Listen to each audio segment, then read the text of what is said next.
আজকাল আমরা প্রচুর পরিমাণে এরকম প্রকল্প দেখি। প্রকল্পগুলো খুব বেশি টেকসই হয় না।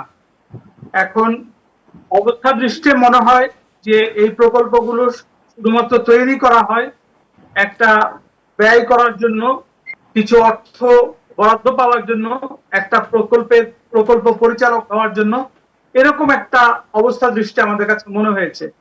এটা শুধু যে আজকে এই রাস্তার প্রকল্প তা নয়, এইখানে রাজধানী সহ সারা বাংলাদেশে প্রায় প্রতিটি দপ্তরে, সরকারি প্রতিষ্ঠানে এরকম প্রকল্প নিতে দেখা যায়, যে প্রকল্পগুলোতে ব্যয়ের হিসাব এবং সময় বৃদ্ধি, এই ঘটনাগুলো নিয়ে নানা সময় নানা ধরনের পত্রপত্রিকা থেকে শুরু করে ইলেকট্রনিক মিডিয়াতে এটা নিয়ে কঠোরভাবে সমালোচনা দেখা যায়।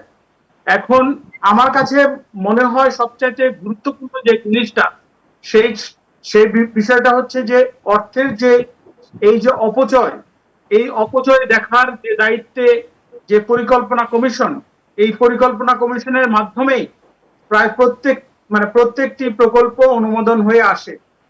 এখন বিশেষত প্রকল্প যখন প্রণয়ন করা হয়, তার ডিজাইন যখন করা হয় এবং তার প্রাক্কলন যখন তৈরি করা হয়, সেই প্রাক্কলিত ব্যয়ের সাথে বাস্তবের যে বিশাল ধরনের তফাৎ আমরা দেখতে পাই। একটু আগে আপনিও বলছিলেন, কয়েকটি উদাহরণ দিয়েও বললেন।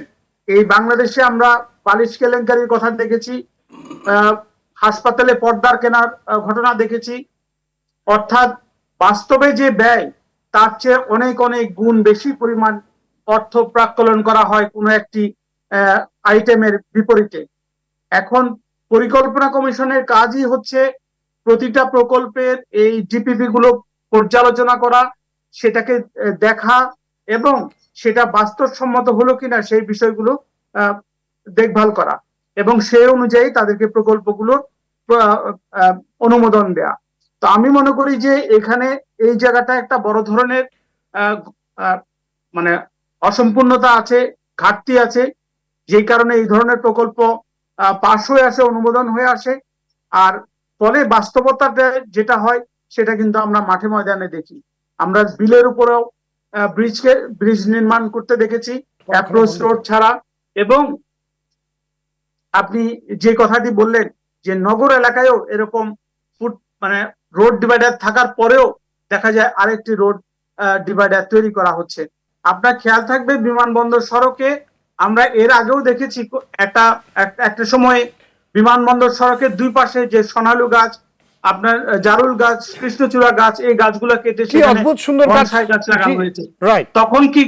তখন কি এগুলো দেখার কেউ ছিল না? নিশ্চয়ই ছিল।